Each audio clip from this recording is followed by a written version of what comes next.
শুরুটা হয় ধ্বংস হয়ে যাওয়া এক পৃথিবী থেকে, যেখানে বাকি বেঁচে থাকা কয়েকজন সার্ভাইভারের মধ্যে থেকে এক লোক সেফটি স্যুট পরে খাবার পানির খোঁজ করতে থাকে। এখন পুরো পৃথিবী বরফে ঢাকা, সব জায়গায় জনশূন্য। পৃথিবীর যেদিকেই চোখ যায় সেদিকে শুধু বরফ আর বরফ, কারণ কয়েক মাস আগে পৃথিবীতে অনেক বড় একটি তুষার ঝড় এসেছিল। আর বরফের সে তুষার ঝড়টি ছিল একদম বিষাক্ত, যার ফলে তখনই পৃথিবীর প্রায় অর্ধেক মানুষ মারা যায়। আর সে তুষার ঝড় প্রায় একটানা কয়েকদিন যাবৎ পৃথিবীতে চলতেই থাকে। তবে তুষার ঝড়টি একসঙ্গে পুরো পৃথিবীতে শুরু হয়েছিল, যার ফলে অল্প কয়েকদিনে তুষার ঝড়টি একদম পুরো পৃথিবীকে বরফের নিচে তলিয়ে দেয়। তাই পৃথিবীর প্রত্যেকটি জায়গায় এখন ফাঁকা অবস্থায় পড়ে আছে। এখন এখান থেকে ঘটনা চলে যায় আজ থেকে প্রায় কয়েক মাস আগে, যখন পৃথিবী নর্মাল ছিল, যেখানে আমরা একটি বোটের মধ্যে কয়েকজন মেয়েকে দেখতে পাই। তারা আসলে পার্টি করার জন্য শহর থেকে অনেক দূরে একটি সমুদ্রে এসেছে। তো তারা সবাই মিলে এখানে অনেক মজা করছিল। কিন্তু ঠিক তখনই দেখা যায় যে সেখানকার সমুদ্রের কিনারে যে জায়গাগুলো ছিল, আস্তে আস্তে সেখানকার প্রত্যেকটি জায়গার ইলেকট্রিসিটি চলে যায়। আর কিছুক্ষণের মধ্যেই দেখা যায় যে পুরো আকাশ জুড়ে সুন্দর একটি আলো ছেয়ে যায়। আর আকাশে এই ধরনের আলো মূলত ঠান্ডা এলাকাতে দেখা যায়, অর্থাৎ যেসব জায়গায় সারা বছর বরফে ঢাকা থাকে। তিনজনই বুঝতে পেরেছিল যে এই সমস্ত জিনিস নর্মাল হতে পারে না। আর তাদের মধ্যে থেকে একটি মেয়ে দ্রুতই নৌকাটি চালু করতে ভেতরে যায়, কিন্তু অদ্ভুতভাবে কোনো ইলেকট্রিসিটি সিস্টেম কাজ করছিল না। কিন্তু এমন সময় দেখা যায় মেয়েটির সাথে থাকা দুজন বান্ধবী নিচে পড়ে যায়। মেয়েটি এতে বেশ ভয় পেয়ে যায়, আর সে সেখানে থাকা একটি জানালার মাধ্যমে বাইরে তাকিয়ে দেখতে পায় যে উপর থেকে আইস পড়ার ফলে তার দুজন বান্ধবী মারা গিয়েছে।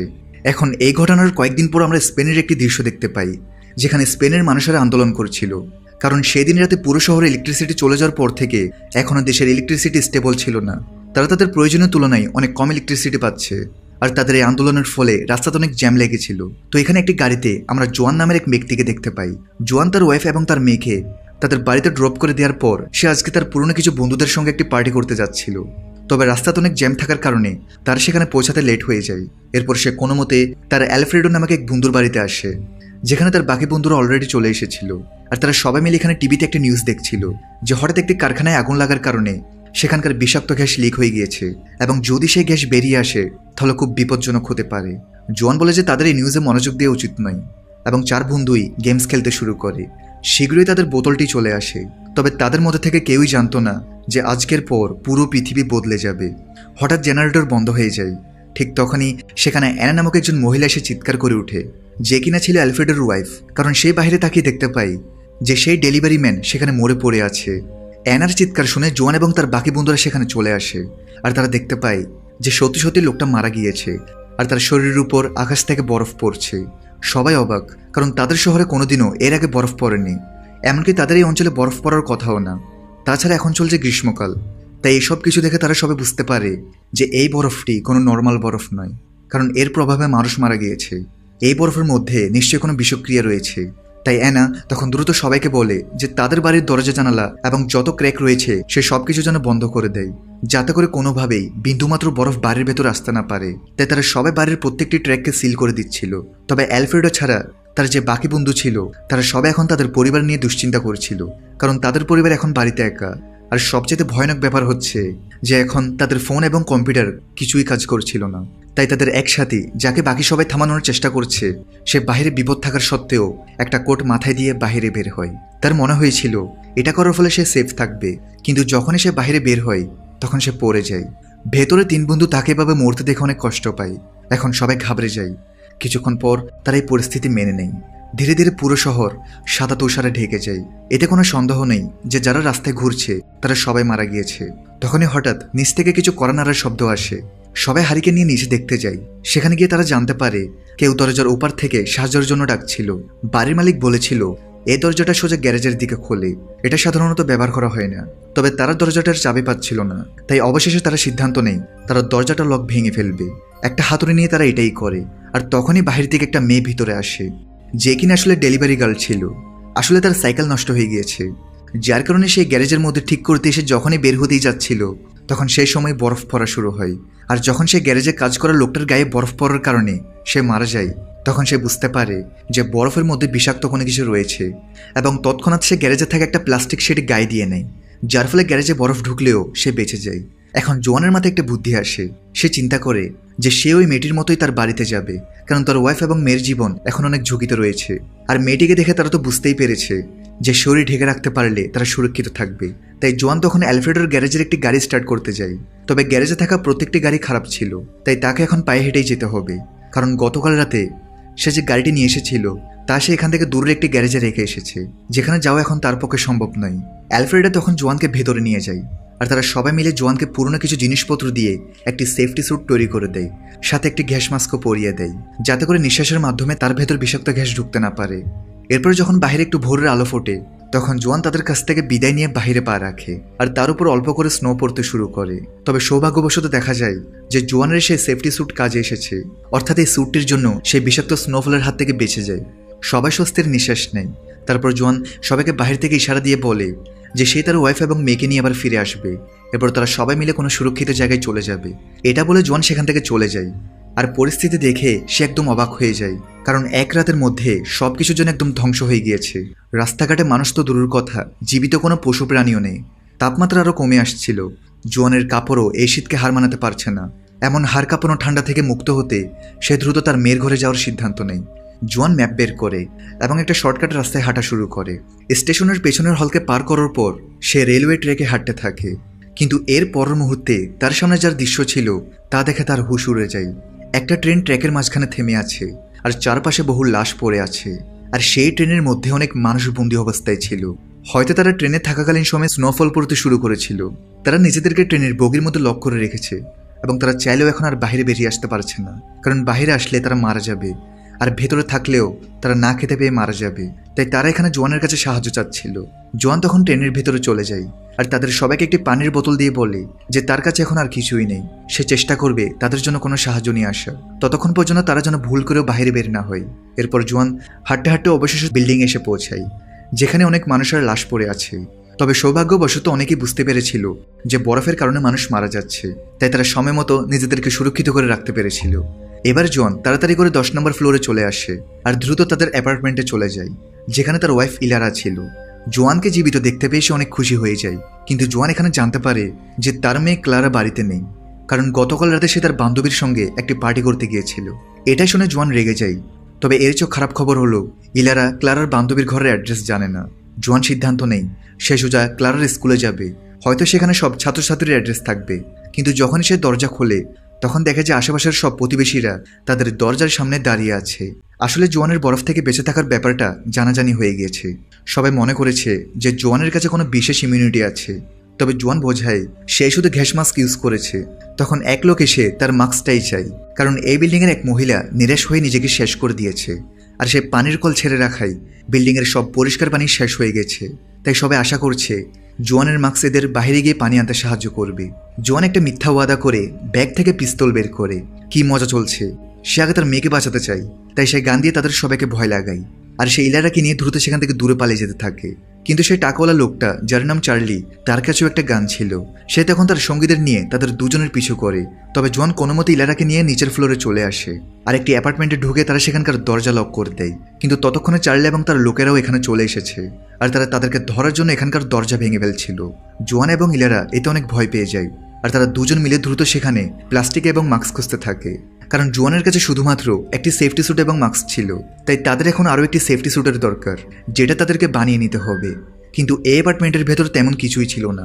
এদিকে চার্লির অ্যাপার্টমেন্টের দরজা প্রায় ভেঙে ফেলেছিল, তাই জোয়ান তখন ইলারাকে বাঁচানোর জন্য তার সেফটি স্যুট এবং মাস্কটি ইলারাকে পরিয়ে দেয়, এবং তাকে এখান থেকে সোজা ক্লারার স্কুলে যেতে বলে, কারণ এতে অত্যন্ত তার ওয়াইফ এবং মেয়ে বাঁচবে।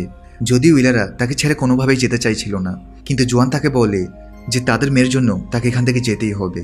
সে যেভাবে হোক নিজেকে সুরক্ষিত রাখবে, আর বেঁচে থাকলে তার সঙ্গে আবার দেখা হবে। এই বলে জোয়ান ইলারাকে কোনো মতে বাইরে বের করে দেয়। কিন্তু ঠিক তখনই চার্লি এবং তার লোকেরা সেখানকার দরজা ভেঙে ফেলে। এদিকে জোয়ান তাদের হাত থেকে বাঁচার জন্য সে যখনই সেখানে একটি প্লাস্টিকের ব্যাগ দেখতে পায়, তখন সেটা সে দ্রুত মাস্কের মতো পরে নেয় এবং সেখানকার একটি গ্লাস ভেঙে ফেলে। ফলে সে অ্যাপার্টমেন্টের মধ্যে স্নো আসতে শুরু করে, আর চার্লি এবং তার টিম এটা দেখতে পেয়ে ভয় সেখান থেকে দ্রুত পালিয়ে যায়। কিন্তু কিছুক্ষণের মধ্যে ব্যাগের অক্সিজেন একদম শেষ হয়ে আসে, আর জোয়ান সেখান থেকে বাইরে চলে আসে। কিন্তু ঠিক মতো নিঃশ্বাস নিতে না পেরে জোয়ান সেখানে অজ্ঞান হয়ে যায়। এরপর যখন তার জ্ঞান ফিরে আসে, তখন সে নিজেকে একটি গাড়ির ভেতর দেখতে পায়, যেখানে অ্যালফ্রেড এবং তার বাকি বন্ধুরাও ছিল, এমনকি সেখানে তার ওয়াইফ ইলারাও রয়েছে। আসলে অ্যালফ্রেডও একটি সেফটি স্যুট পরে কাছের একটি পুলিশ স্টেশন গিয়েছিল, আর সেখান থেকে সে অনেকগুলো সেফটি স্যুট এবং মাস্ক আনতে পেরেছে। আর এগুলো নিয়ে তারা সবাই জোয়ান এবং ইলারাকে নিতে আসছিল, আর রাস্তার মাঝখানেই তারা ইলারাকে দেখতে পেয়ে গাড়িতে উঠিয়ে নেয়। এরপর তারা সবাই মিলে আবার অ্যালফ্রেডোর বাড়িতে ফিরতে শুরু করে। তবে কেউ লক্ষ্য করেনি যে আকাশ থেকে আগুনের উল্কাপিণ্ডের মতো কিছু নিচে পড়ছে, অর্থাৎ হয়তো সামনে আরও অনেক বড় বিপদ আসতে চলেছে। যাই হোক, তারা অ্যালফ্রেডোর বাড়িতে আসার পর সবাই প্ল্যান করে যে সামনে তারা কি করবে। লুকাস বলে, চলো এই শহর ছেড়ে চলে যাই, কিন্তু কেউ জানে না বাকি জায়গায় সুরক্ষিত আছে কিনা। এছাড়া জোয়ান তার মেয়েকে খোঁজা ছাড়া কোথাও যাবে না, তাই সে অ্যালফ্রেডোর গাড়ি চাই, কিন্তু অ্যালফ্রেডো জানে তাদের আর অপেক্ষা করা উচিত। তখনই তার এক লোকে তাদের দিকে আসতে দেখে, যে তাদের গাড়ির টায়ারের ছাপের অনুসরণ করছিল। তারা তার উপর গান পয়েন্ট করে, আর জানা যায় তার নাম বনেটো। সে জানায় এখান থেকে কিছুটা দূর সে সার্ভাইভারদের সাথে থাকছে, কিন্তু সেখানের খাবার পানি প্রায় শেষ হয়ে এসেছে, তাই সে সাহায্যের জন্য এদিক ওদিক ঘুরে বেড়াচ্ছে। অ্যালফ্রেডো জানায় সেই জন্য সার্ভাইভারদের এখানে না আনে, কারণ এমন পরিস্থিতিতে কেউ অন্যের ব্যাপারে ভাবে না। তবে সে বনেটোকে নিজের তরফ থেকে কিছু খাবার পানি দিয়ে দেয়, কিন্তু কেউ খেয়াল করেনি যে তাদের একসাথে পেছনে অ্যালফ্রেডোর গাড়ি চুরি করে নিয়ে গিয়েছে। আর রাস্তায় সে উল্কাপিণ্ডের মতো জিনিসগুলো পড়তে দেখে, আর ডিস্ট্রাক্ট হওয়ার কারণে তার টক্কর সামনের গাড়ির সাথে হয়ে যায়, যার ফলে তার মৃত্যু হয়। অন্যদিকে জোয়ান এবং ইলারা তাদের মেয়েকে খোঁজার জন্য অস্থির হয়ে পড়েছিল, তাই রাত যাওয়ার পর তারা দুজন বিদায় নিয়ে তাদের মেয়েকে খুঁজতে বেরিয়ে পড়ে। তবে এখন তুষারপাতের গতি অনেক বেশি ছিল, তাই ভালোভাবে সামনের রাস্তাগুলো দেখা যাচ্ছিল না। তারা যে কোনো একটা গাড়ি খুঁজছিল, আর সৌভাগ্যবশত তারা একটা গাড়ি পেয়ে যায়। তবে এমন সময় তারা সেখানে কিছু গাড়ির আওয়াজ শুনতে পায়, যেটা কিনা অন্যান্য সার্ভাইভারদের। তবে তারা আসলে খাবার পানি লুট করতে বেরিয়েছে, তাই জোয়ান এবং ইলারা তারা দুজনেই সেখানে লুকিয়েছিল। আর দুজন সবকিছু দেখে বুঝতে পারে যে শহরে তাদের মতো আর অনেক গ্রুপ ঘুরছে, যারা কিনা বিভিন্ন বাড়িঘর এবং দোকান থেকে যত বেশি পরিমাণে সম্ভব খাবার পানি লুট করছে এবং নিজেদের কাছে সংগ্রহ করে রাখছিল, যাতে করে তারা বেশি দিন সার্ভাইভ করতে পারে। সেই সাথে তারা খাবার পানির জন্য মানুষকেও মারতে দ্বিধাবোধ করছিল না।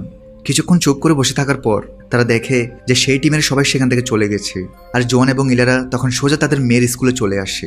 সৌভাগ্যবশত তারা তাদের মেয়ের বান্ধবীর অ্যাড্রেস বের করে ফেলে। এরপর যখন তারা দুজন মিলে স্কুল থেকে বের হতে যাবে, তখন তারা স্কুলের ক্যান্টিনের ভেতর থেকে একটি আওয়াজ শুনতে পায়। এরপর তারা ক্যান্টিনের দরজার কাছে গিয়ে দেখতে পায় যে পৃথিবী যখন ঠিকঠাক ছিল, অর্থাৎ দুদিন আগে যখন স্কুলে ক্লাস চলছিল, তখন কিছু দুষ্ট বাচ্চারা মিলে পাবলো নামের একটা বাচ্চাকে সেখানে বন্দি করে রেখেছে, আর সে প্রায় 2 দিন যাবৎ এখানে আটকা পড়ে আছে।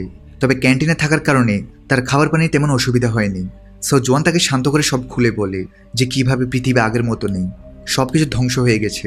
পাবলোর এগুলো বিশ্বাস না হলে জোয়ান তাকে বাইরে তাদের লাশ দেখায়, যারা তাকে আটকে রেখেছে। ওদিকে ঘরে অ্যালফ্রেডো দেখে আশেপাশের চোররা সব দোকানে চুরি করছে, তাই আবারও তাদের বাইরে গিয়ে আরও খাদ্য জোগাড় করতে হবে, তা না হলে সামনের সময়গুলোতে তাদের জন্য আর কিছু বাকি থাকবে না। অ্যালফ্রেডো এখন তার স্ত্রী অ্যানার সাথে ডেলিভারি মেয়েটাকে ঘরে থাকতে বলে নিজের আরেক সাথীকে নিয়ে অন্য এক গাড়ি করে বেরিয়ে পড়ে। এরা দুজন এটাও প্ল্যান করে এরা খাবার নেওয়ার পর নিজেদের গ্যারেজ ও ঘরকে চারদিক থেকে সিল করে দিবে, কারণ একবার খাবার শেষ হওয়ার পর বাকি চোররা তাদের ঘরের উপর অ্যাটাক করবে। এবার কিছু দূর যাওয়ার পর তারা একটি জায়গাতে থামে, যেখানে বিভিন্ন ধরনের লোহার টুলস ছিল। তারা সিদ্ধান্ত নেয় যে এখান থেকে বিভিন্ন টুলস তারা সংগ্রহ করবে, কারণ এগুলো তাদের বাড়িটিকে সিল করতে কাজে আসতে পারে। তবে এই জায়গার ভিতরে এসে তারা দেখতে পায় যে এখানে তাদের মতোই আরও বেশ কিছু সার্ভাইভাররা রয়েছে, যাদের মধ্যে বনেটোও ছিল। অ্যালফ্রেডো এবং অ্যানা বুঝতে পারে যে এটাই বনেটোর বাড়ি, আর অ্যালফ্রেডো যেহেতু বনেটোকে সাহায্য করেছিল, তাই বনেটো তাকে সাহায্য করতে চায়। সেখানে অ্যালফ্রেডোকে বলে যে তার একটি সেফ আইল্যান্ডের সন্ধান পেয়েছে, যেটা এখনো স্নোফলের হাত থেকে সুরক্ষিত আছে। অলরেডি সেখানে বেশ কিছু সার্ভাইভাররা রয়েছে, এমনকি সেখানে একটি মিলিটারি ক্যাম্পও তৈরি করা হয়েছে, আর মিলিটারিরাই সেখানে সুরক্ষা দিচ্ছে। তাই বনেটো আর তার টিম সে আইল্যান্ডের দিকে রওনা দিবে। তবে অ্যালফ্রেডো চাইলে সে এবং তার টিমও তাদের সঙ্গে জয়েন করতে পারে, কারণ এখানে থেকে তাদের কোনো লাভ নেই, অত্যন্ত বাঁচার তো চেষ্টা করতে হবে। অ্যালফ্রেডোর কাছে বনেটোর প্রস্তাবটি বেশ ভালো মনে হয়, কারণ এখানে সার্ভাইভ করেও তাদের কোনো লাভ নেই। কিছুদিন পর এই শহরের পরিস্থিতি একদম বদলে যাবে, এমনকি তাদের কাছে থাকা খাবার পানি সব ফুরিয়ে যাবে। তাই বনেটোদের সঙ্গে যাওয়াটাই তাদের জন্য বুদ্ধিমানের কাজ হবে। অন্যদিকে জোয়ান এবং ইলারা প্রথমে পাবলোকে তার ঘরে পাঠিয়ে ক্লারাকে খোঁজার সিদ্ধান্ত নেয়। তবে পাবলোর ঘরে এসে তারা দেখতে পায় পাবলোর মা বাবা মারা গেছে, তাই তাদেরকে পাবলোকে সাথে রাখতে হবে। পাবলো তার মা বাবাকে মৃত দেখে তার শারীরিক অবস্থা আরও খারাপ হতে শুরু করে, তাই তাকে ফার্মেসিতে নিয়ে যাওয়া হয় যেন কিছু ওষুধ নেওয়া যায়। তবে ফার্মেসির বাইরে তারা একজন প্রেগনেন্ট মহিলাকে দেখতে পায়, যে বাহিরে একা।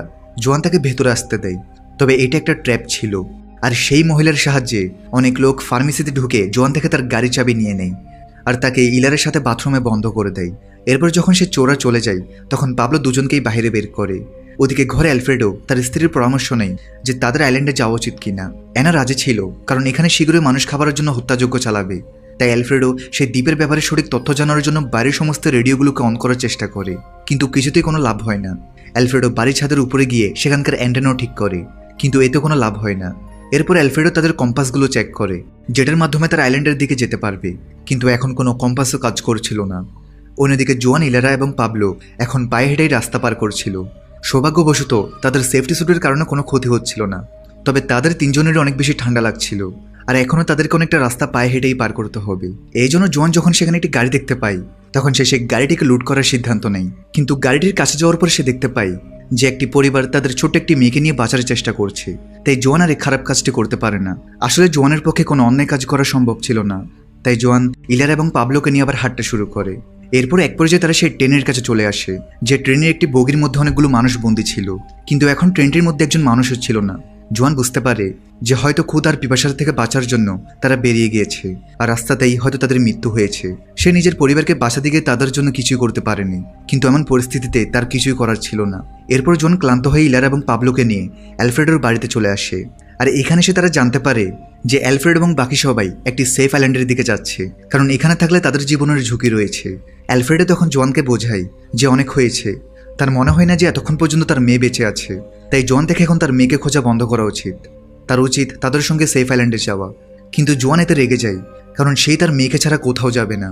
শেষ পর্যন্ত তারা সিদ্ধান্ত নেয় জোয়ান আর ইলারা অ্যালফ্রেডো থেকে আলাদা হয়ে যাবে তাদের মেয়ের জন্য।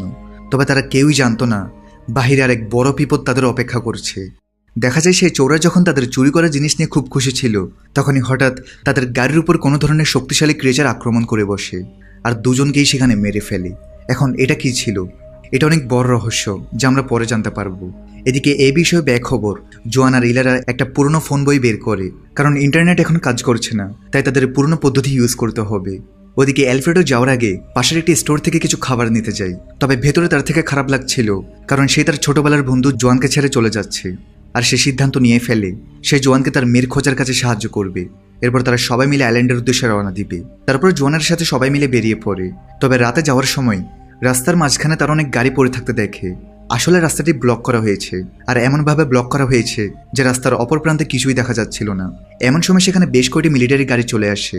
এরপর কয়েকজন সোলজার তাদেরকে বলে যে এই জায়গা থেকে যতটা সম্ভব দূরে থাকতে। এই বলে তারা সামনের দিকে এগিয়ে যায়। তবে জোয়ান এবং অ্যালফ্রেডো থেকে সন্দেহ হয়। তারা ভাবছিল যে সোলজাররা হয়তো তাদের থেকে কিছু লুকাচ্ছে, হয়তো এই ব্লক করার রাস্তার পেছনে এমন কিছু রয়েছে যেটা সোলজাররা সকলের কাছ থেকে গোপন করছে। তাই জোয়ান এবং অ্যালফ্রেডো লুকিয়ে সোলজারদের পিছু করে। কিন্তু সোলজাররা যখনই জানতে পারে যে কেউ তাদের পিছু করছে, তখন তারা কোনো কিছু বুঝে উঠতে না পেরে এদিক ওদিক গুলি করতে শুরু করে। তাই এরা দুজন তখন দ্রুত তাদের গাড়ি পিছিয়ে নিয়ে আসতে শুরু করে। কিন্তু হঠাৎ করেই তাদের গাড়িটা অনেক জোর উল্টে যায়। আর এখানে আসার পর জোয়ান আর অ্যালফ্রেডো বুঝতে পারে যে সোলজাররা কেন তাদের এখান থেকে দূরে থাকতে বলছে, কারণ তারা দূর থেকেই দেখতে পায় যে সেই ব্লক করা রাস্তার পেছনে দানব আকৃতির অনেকগুলো ভয়ানক ক্রিয়েচার রয়েছে, যারা কিনা এক এক করে সোলজারদের উপর আক্রমণ করছিল। জোয়ান এবং অ্যালফ্রেডো ভয় পেয়ে যায় আর বুঝতে পারে যে সোলজাররা আসলে ক্রিয়েচারগুলোকে বন্দি করে রাখতে চাইছে। এদিকে ক্রিয়েচারগুলো তাদেরকে দেখতে পেয়ে এদিকে আসতে থাকে, আর সমস্ত গাড়ি সরিয়ে এক এক করে বেরিয়ে আসতে থাকে। এরা বাঁচার জন্য উল্টে যাওয়া সেই গাড়িটির পেছনে লুকিয়ে পড়ে আর সবকিছু শান্ত হয়ে যাওয়ার জন্য অপেক্ষা করতে থাকে। সেখানে তারা সোলজারদের কয়েকটি গান খুঁজে পায়, কিন্তু তারা এটা ভালোভাবেই বুঝতে পারে যে এই গান দিয়ে তারা এত বড় ক্রিয়েচারদের কিছুই করতে পারবে না। তাই তারা সবকিছু শান্ত হয়ে যাওয়ার জন্য অপেক্ষা করছে। তবে ক্রিয়েচাররা তাদের নোটিস করে ফেলে আর তাদের থেকে বাঁচার জন্য সবাই পালাতে শুরু করে। আর কিছু দূর পালানোর পর একটি জায়গায় তাদের এক লোক ভিতরে আসতে বলে, আর সে উপর থেকে আগুন ফেলে ক্রিয়েচারগুলোকে সরিয়ে দেয়। এরপর জোয়ানরা ভেতরে ঢোকার পর দেখতে পায় যে এই চার্চের মধ্যে অনেক সার্ভাইভার লুকিয়ে আছে। আর চার্চের লিডার নান তাদেরকে বিল্ডিংয়ের ছাদে নিয়ে যায় এবং সে তাদেরকে আকাশে সেই আগুনের মতো বস্তুটি দেখায় এবং বলে যে এগুলো হচ্ছে এক ধরনের স্পেসশিপ, যেটা কিনা অন্য কোনো গ্রহ থেকে এসে পৃথিবীতে ঘুরে বেড়াচ্ছে। আর এগুলো আকাশে দেখা দেওয়ার পর থেকেই আশেপাশে অদ্ভুত ক্রিয়েচারগুলো দেখা যাচ্ছে। হতে পারে ক্রিয়েচারগুলো অন্য কোনো গ্রহ থেকে এখানে এসেছে, অর্থাৎ তাদের সামনে আরও অনেক বড় বিপদ আসতে চলেছে। এবার দেখতে দেখতেই রাত হয়ে যায়। তাই জোয়ান এবং অ্যালফ্রেডো তাদের টিমের কাছে ফিরে যাওয়ার সিদ্ধান্ত নেয়, কারণ তাদেরকেও এই ক্রিয়েচার সম্পর্কে সতর্ক করতে হবে। কিন্তু নান এখানে কোনোভাবেই তাদেরকে এখানকার দরজা খুলতে দিতে চাইছে না, কারণ যদি ভুল করে সেই ক্রিয়েচারগুলো একবার বুঝতে পারে এখানে মানুষ রয়েছে, তাহলে সব ক্রিয়েচার একসঙ্গে এখানে চলে আসবে। তাই তারা যেন কাল সকালে সবকিছু দেখে শুনে তারপরে যায়। এখন সবাইকে বাঁচানোর জন্য আজকের রাতটা তাদেরকে সেখানেই থাকতে হয়। রাতে দেখা যায় এখানকার প্রত্যেকে এক এক করে পাহারা দিচ্ছিল। এদিকে জোয়ান তো তার মেয়ের ক্লারার জন্যই চিন্তিত ছিল। সে মনে মনে চিন্তা করছে যে তার মেয়ে হয়তো আর বেঁচে নেই। এমন সময় জোয়ান বাইরে থেকে কিছু আওয়াজ শুনতে পায়, তাই চেক করার জন্য জোয়ান সোজা উপরে চলে যায়। এরপর সে বাইরে তাকিয়ে দেখতে পায় যে বাইরে এখনো শত শত ক্রিয়েচার রয়েছে, অর্থাৎ এদের সংখ্যা আরও বেড়েই চলছে। আর এখন এমন একটি সময় আসতে চলেছে যে চার্চের বিল্ডিংয়ের কেউই আর বাঁচতে পারবে না। তাই জন ভেতরে এসে সবাইকে সতর্ক করে দেয় আর বলে তাদের এখন এখান থেকে বের হতে হবে। সবাই প্রস্তুত হতে থাকে। জোয়ানের মধ্যে ক্রিয়েচাররা হয়তো এখন ঘুমাচ্ছে, তাই রাতেই পালাতে হবে। এখন সব সার্ভাইভার জোয়ানের পেছনে লাইনে দাঁড়িয়ে বিনা আওয়াজে চলতে থাকে। কিছুটা দূরে এসে সে বাকিদের একটা বাসে ঢুকিয়ে দেয়। তবে সেখানে একটি দেয়াল ছিল, তাই জন এবং আরও বেশ কয়েকজন সে দেয়ালটি ভাঙতে শুরু করে, যাতে এই জায়গা দিয়ে তারা এখান থেকে পালাতে পারে। কিন্তু অন্যদিকে বাসের মধ্যে ছোট্ট একটি বাচ্চা ছিল, আর হঠাৎ করে বাচ্চাটি কাঁদতে শুরু করে। এতে তার কান্নার আওয়াজে সেখানে বেশ কয়েকটি ক্রিয়েচার চলে আসে, আর ক্রিয়েচারগুলো বাসটির উপর হামলা করতেই যাবে, কিন্তু ঠিক তখনই দেখা যায় যে তাদের মধ্যে এক বয়স্ক দম্পতি সোজা চার্চের ছাদে চলে যায়, আর সেখানে গিয়ে অনেক জোরে জোরে ঘন্টা বাজাতে শুরু করে, যার ফলে ক্রিয়েচারগুলোর মনোযোগ সেদিকে চলে যায়। আর তারা দুজন একে অপরের হাত শক্ত করে চেপে ধরে, আর শেষবারের মতো দুজন থেকে বিদায় জানায়, কারণ তারা বাকি মানুষদেরকে বাঁচানোর জন্য নিজেদের স্যাক্রিফাইস করেছে। অন্যদিকে সে দেয়ালের পেছনে কোনো রাস্তা ছিল না, তাই জোয়ানের সাথে বাকিরা সে গাড়ির স্তূপটির কাছে আসে, আর সেখান থেকে তারা কোনো মতে একটি ভালো গাড়ি বের করে ফেলে। তবে ক্রিয়েচাররা তাদের উপস্থিতির টের পেয়ে দিকে আসতে থাকে। জোয়ান ক্রিয়েচারগুলোকে শুট করতে করতে কোনো মতে তার সমস্ত সঙ্গীদেরকে একটি গাড়ির মধ্যে বসিয়ে দেয়, আর কোনো মতে গাড়ি স্টার্ট করে সেখান থেকে চলে যায়। ফলে সেই ক্রিয়েচারগুলো আর তাদেরকে ধরতে পারে না। তারা তাদের বাড়ির সামনে চলে আসে। এবার তারা বাকিদের সবাইকে বিদায় জানিয়ে দ্রুত তাদের বাড়িতে আসে, এটা দেখার জন্য যে তারা সবাই ঠিক আছে কিনা। তবে সারপ্রাইজিংলি এখন এখানে তার মেয়ে ক্লারাও ছিল, অর্থাৎ তার মেয়ে ক্লারা বেঁচে আছে। আসলে ক্লারা গতকাল রাতেই তাদেরকে খুঁজতে এখানে চলে এসেছে, কারণ সেই জানতো যে অ্যালফ্রেডো তার বাবার অনেক ভালো বন্ধু, তাই তার মা বাবা এখানেই থাকতে পারে। তাই এতদিন পর জোয়ান আর ইলারা স্বস্তির নিঃশ্বাস ফেলে। তারা দুজন তাদের মেয়ের সঙ্গে আজকের দিনটা রিল্যাক্সে কাটায়। ওদিকে বাকি সবাই পুরো প্রস্তুতি নিচ্ছিল যেন তারা এখান থেকে বের হয়ে সেই আইল্যান্ডে যেতে পারে। তখনই সেখানে সার্ভাইভারদের আরও একটা গ্রুপ চলে আসে, আর তারা অ্যালফ্রেডোকে অফার দেয় যে সে তার ঘর আর গ্যারেজের বদলে তাদের হোম ট্রাকটা নিয়ে নেক, যেখানে অনেক লোক আরামে থাকতে পারবে। এখানে অ্যালফ্রেডো তো এমনিতেই আইল্যান্ডে যেতে চায়, তাই সে এই অফারে রাজি হয়। এখন সব মেম্বারের জিনিসপত্র প্যাক করে সে ট্রাকে করে বের হওয়ার জন্য তৈরি হয়ে যায়। এরই মাঝে অ্যালফ্রেডো নোটিস করে ক্লারা যখন থেকে ফিরে এসেছে সে অনেক অদ্ভুত আচরণ করছে, যেন সে নিজের কন্ট্রোলে নেই। তবে কেউ এই ব্যাপারে তেমন মনোযোগ দেয় না। এবং ফাইনালি তারা সবাই আইল্যান্ডের উদ্দেশ্যে রওনা দেয়। কিন্তু তারা যখন অনেকক্ষণ ড্রাইভিং করার পরে সমুদ্রের কাছাকাছি পৌঁছে যায়, তখন তারা এখানে আরও একটি প্রবলেমের সম্মুখীন হয়। এখানে পৃথিবীর বদলে যাওয়া জলবায়ুর কারণে সমুদ্রের পানির লেভেল এখন কমে গিয়েছে, তাই তাদের অন্য কোনো লোকেশন খুঁজতে হবে যেখান থেকে তারা বোটের ব্যবহার করতে পারবে। কিন্তু আজকে কিছুক্ষণ পরে সন্ধ্যা হয়ে যাবে, তো আজকের রাতটি কাটানোর জন্য তারা একটি শপিং মলে চলে যায়, যেখানে অনেক সার্ভাইভাররা আশ্রয় নিয়েছে। এমনকি তাদের মধ্যে সেই সমস্ত সার্ভাইভাররাও ছিল যাদেরকে সেদিন চার্চ থেকে বের করে জন বাঁচিয়েছে। আর এখানকার সমস্ত সার্ভাইভার্সরা একে অপরকে সাহায্য সহযোগিতা করে এখানে সার্ভাইভ করছে। এদিকে এমন সময় ক্লারা সেখানে অদ্ভুত আচরণ করছিল, তবে কিছুক্ষণের মধ্যেই সব ঠিক হয়ে যায়। সবাই ভাবে ক্লারা অসুস্থতার জন্য এমনটা করছে। এটা ভেবে সবাই বিশ্রাম নেওয়ার জন্য ঘুমিয়ে পড়ে। এবার পরদিন অনেক সকালবেলা জোয়ানের ঘুম ভেঙে যায়, কারণ সে শপিং মলের মধ্যে সকলের চিৎকারের আওয়াজ শুনতে পায়। এরপর সে যখন বিষয়টি চেক করতে আসে, তখন সে দেখতে পায় যে বাইরে স্নোফল পুরোপুরিভাবে থেমে গিয়েছে এবং আস্তে আস্তে রোদ উঠেছে। সেই সাথে মানুষ এখন বাইরে যেতে পারছে, তাদের এখন কিছুই হচ্ছে না, অর্থাৎ স্নোফল থেকে বিষাক্ত গ্যাস চলে গিয়েছে। এটা দেখে সবাই অনেক খুশি হয়, কারণ পুরো পৃথিবী আবার নর্মাল হচ্ছে। সবাই ভাবছিল যে এটা কোনো স্বপ্ন নয়তো, কিন্তু ঠিক তখনই সেখানে একটি গ্যাং চলে আসে, আর তারা অনবরত বাইরে থাকা সবার উপর গুলি করতে থাকে। সবাই তখন নিজেদের জীবন বাঁচানোর জন্য সেখান থেকে দৌড়াতে শুরু করে। এদিকে জোয়ান এখানে নিজের টিমকে বাঁচানোর জন্য সে তার বন্দুক দিয়ে একাই সেই গ্যাংয়ের সঙ্গে লড়াই করতে থাকে। তবে সৌভাগ্যবশত তাদেরকে বাঁচানোর জন্য সেখানে আর্মি সোলজাররা চলে আসে, আর তারা সেই গ্যাংয়ের উপর অ্যাটাক করে সমস্ত সার্ভাইভারদেরকে বাঁচিয়ে নেয়। সোলজাররা সব সার্ভাইভার্সদেরকে সঙ্গে করে একটি সুরক্ষিত জায়গায় নিয়ে যাচ্ছিল। তবে যাওয়ার পথে তারা সবাই আশেপাশে দেখে যে এখন চারপাশে রোদ ওঠার কারণে সমস্ত বরফগুলো গলতে শুরু করেছে এবং সমুদ্র আস্তে আস্তে পানি দিয়ে ভরে যেতে শুরু করেছে। যদিও সবাই জানে সে এলিয়েন যে পৃথিবীতে ঘুরে বেড়াচ্ছে, সো তারা তো এদের জন্য বিপদ হয়ে রয়েছে। এখন এখান থেকে ধীরে ধীরে কয়েক সপ্তাহ চলে যায়। জন এবং তার সব সার্ভাইভার মিলিটারি সৈনিকদের সাথে শহরের বাইরে একটা ক্যাম্পে থাকা শুরু করে এবং সবাই মিলেমিশে একসঙ্গে খাবার পানির ব্যবস্থা করে।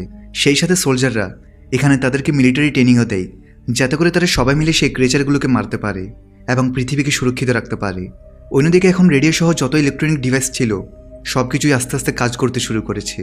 আর মিলিটারি ক্যাম্পের রেডিওর মাধ্যমে তারা সবাই জানতে পারে যে পুরো পৃথিবী থেকে সেই বিষাক্ত গ্যাস চলে গিয়েছে এবং আস্তে আস্তে মানুষ তাদের স্বাভাবিক জীবনে ফিরে যাচ্ছে। তবে কেউই বুঝতে পারছিল না যে এসবের শুরু কিভাবে হলো আর থেমে গেল কিভাবে। তবে এখন পর্যন্ত তারা কেউই তাদের শহরে প্রবেশ করতে পারেনি। তারপর একদিন সোলজাররা তাদের মধ্যে থেকে কয়েকজন মানুষকে শহরে পাঠানোর সিদ্ধান্ত নেয়, যাতে করে সেখানের অবস্থা দেখতে পারে যে শহরটি এখন থাকার উপযোগী কিনা। সেখানে যেতে তাদেরকে একটি ট্রেন ব্যবহার করতে হবে, যেটা সোজা তাদের শহরের দিকে যায়। পরদিন তারা সবাই মিলে সেই ট্রেনটির মাধ্যমে শহরে প্রবেশ করে। তবে ট্রেন থেকে নামার পর তারা দেখতে পায় শহরের অনেক জায়গা ধ্বংস হয়ে গিয়েছে, পুরো শহর পরিত্যক্ত অবস্থায় পড়ে আছে, আশেপাশে কোনো মানুষ নেই। এরপর তারা প্রত্যেকটি জায়গা চেক করে একদম অবাক হয়ে যায়, কারণ এখন শহরের মধ্যে একটি ক্রিয়েচারও ছিল না। তবে তারা বুঝতে পারছিল না যে হঠাৎ করে ক্রিয়েচারগুলো কোথায় গেল। হয়তো পৃথিবীতে এখন সে বিষাক্ত গ্যাস না থাকার ফলে ক্রিয়েচারগুলোও চলে গেছে। তবে শহরের অনেক জায়গায় কিছু মানুষকে দেখা যায় যারা অদ্ভুত ধরনের আচরণ করছিল। হয়তো বিপদ এখন আর শেষ হয়নি। যাই হোক, পৃথিবী আবারও মানুষের বসবাসের উপযোগী হয়ে উঠেছে। যদিও পরিস্থিতি এখন আর আগের মতো নেই। তাদের ঘরবাড়ি, রাস্তাঘাট, তাদের প্রিয় শহর সবকিছু একদম ধূলিসাৎ হয়ে গিয়েছে। কিন্তু মানুষ চেষ্টা করলে সবকিছুই সম্ভব। তাই তারা সবাই মিলে একসঙ্গে ঘুরে দাঁড়াবে এবং কাঁধে কাঁধ মিলিয়ে নতুন এক পৃথিবী গড়ে তুলবে। আর এখানেই সিরিজটির সিজন 1 শেষ হয়। সিজন 2 এখনও রিলিজ দেয়নি, তাই যখন সিজন 2 আসবে আমি দ্রুত সেটারও এক্সপ্লেন নিয়ে হাজির হয়ে যাব। তবে ভিডিওটি কেমন লেগেছে অবশ্যই কমেন্টে জানাবে। ভালো লাগলে অবশ্যই একটা লাইক করে দিবে। সবাই ভালো থাকো, সুস্থ থাকো।